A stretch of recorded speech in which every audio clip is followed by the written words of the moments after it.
संग दिल माँ का दिल। राना नुमान आमिर आज फिर काम से देर से आया था। अलबत्ता वो अपने बेटों के लिए खिलौने लाना नहीं भूला था।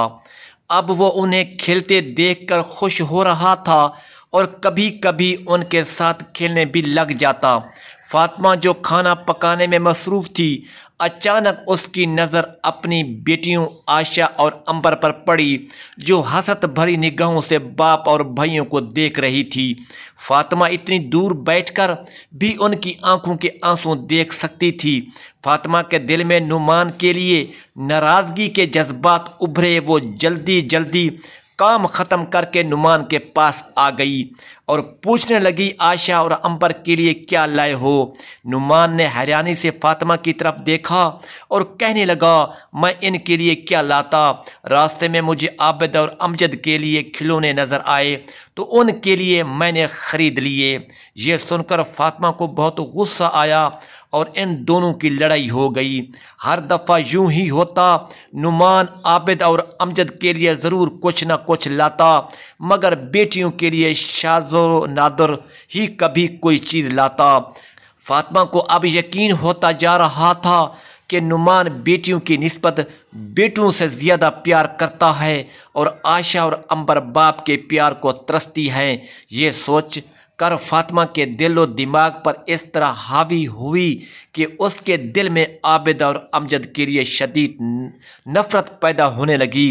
वो आबिद और अमजद से नफ़रत का इजहार करने लगी थी, लेकिन नुमान की वजह से चुप हो जाती। नुमान फातिमा से इस रवैया से सख्त परेशान था।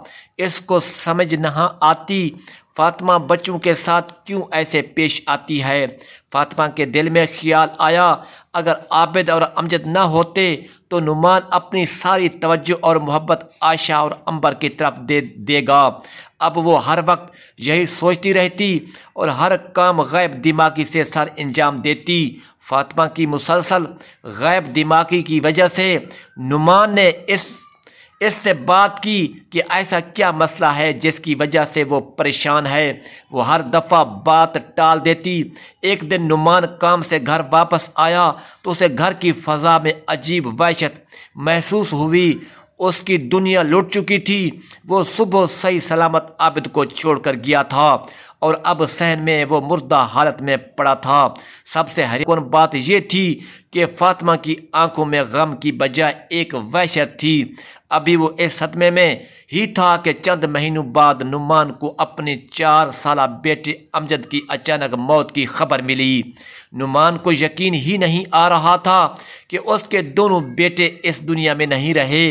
वो हर वक्त इसी सोच में मुब्तला रहता कि इसने ऐसा क्या किया है जिसकी उसे इतनी बड़ी सज़ा मिली है।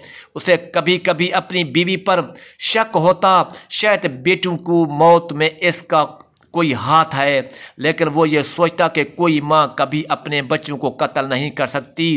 फातिमा को हर वक्त अपना सांस घटता हुआ महसूस होता। उसे लगता कि उसके बच्चे उसे बुला रहे हैं। वो रात को उठकर चीखें मारती। फातिमा को अपने बच्चों की रूह नज़र आती। नुमान पहले समझा कि शायद ये अभी तक सदमे में है। वो उसे प्यार से बहुत समझाता, लेकिन फातिमा पर किसी चीज़ का कोई असर न होता। फातिमा की हालत दिन ब दिन बिगड़ती जा रही थी। नुमान ने काफ़ी इलाज करवाया, लेकिन बेसूद रहा। नुमान ने कुछ अरसे के लिए घर से कहीं दूर जाने का प्रोग्राम बनाया ताकि फातिमा को जल्द अज जल्द इस सदमे से बाहर निकाला जा सके, लेकिन फातिमा की सेहत पर कोई खातिर खा असर न हुआ। एक रोज़ फातिमा गहरी सोचों में गुम थी। नुमान काफ़ी देर से उसे नॉर्मल करने की कोशिश कर रहा था। अचानक वो पूछने लगी, क्या तुम अपने बेटों से बहुत प्यार करते थे? हाँ, मैं अपने बच्चों से बहुत प्यार करता हूँ, मगर तुम ये क्यों पूछ रही हो? प्रोग्राम बनाया था ताकि फातिमा को जल्द अज जल्द इस सदमे से बाहर निकाला जा सके, लेकिन फातिमा की सेहत पर कोई खातर खा असर न हुआ। एक रोज़ फातिमा गहरी सोचों में गुम थी। नुमान काफ़ी देर से उसे नॉर्मल करने की कोशिश कर रहा था। अचानक वो पूछने लगी, क्या तुम अपने बेटों से बहुत प्यार करते थे? हाँ, मैं अपने बच्चों से बहुत प्यार करता हूँ, मगर तुम ये क्यों पूछ रही हो? अगर तुम्हें पता चले कि तुम्हारी बच्चों को किसी ने कत्ल किया है तो तुम क्या करोगे? मैं 1 मिनट भी नहीं सोचूंगा और वैसे ही उसका कत्ल कर दूंगा जैसे उसने मेरे बच्चों का किया। इस रोज़ के बाद फातिमा मज़ीद ज़हनी दबाव का शिकार हो गई। अब वो हज़ियानी कैफियत में अपने बेटों को याद करते हुए ऐसी बातें करती जिनसे नुमान के दिल में फिर शक पैदा होने लगा। एक दिन नुमान मामूल से जल्दी घर आ गया। फातिमा एक ऊंचे टीले पर बैठी इधर उधर देख रही थी कि अचानक उसकी नज़र आशा और अंबर पर पड़ी, जो अपने बाप के साथ खेलने में मसरूफ़ थी। ये देखकर फातिमा को खुशी महसूस हुई, साथ ही साथ उसे अपने बेटों की शदीद कमी भी महसूस हुई। उसे हर जगह आबिद और अमजद की आवाज़ें और शोले नज़र आने लगे। उसे अपने दिमाग फटता हुआ महसूस हुआ, उसका सांस बंद होने लगा। नुमान की नज़र अचानक फातिमा पर पड़ी। उसकी बिगड़ती हालत को देखकर उसकी तरफ लपका, लेकिन फातिमा के अल्फाज ने उसके कदम जमा दिए। मैंने अपने बच्चों को मार डाला, कत्ल कर दिया। मैंने अपने बेटों को। नुमान ने नफरत भरी निगाह फातिमा पर डाली और पूछा, तुम ये सब कैसे कर सकती हो? तुमने अपने बेटों से ही अपने बच्चों को मार दिया। तुम इसके लायक नहीं हो। कोई माँ इस हद तक जालिम नहीं हो सकती। तुमने ऐसा क्यों किया? ये सब कुछ मैंने अपनी बेटियों के लिए किया है। तुम हर वक्त आबिद और उसे प्यार करते थे। आशा और अंबर की तुम्हें कोई परवाह न थी। ये सुनकर नुमान मजीद आग बगोला हो गया।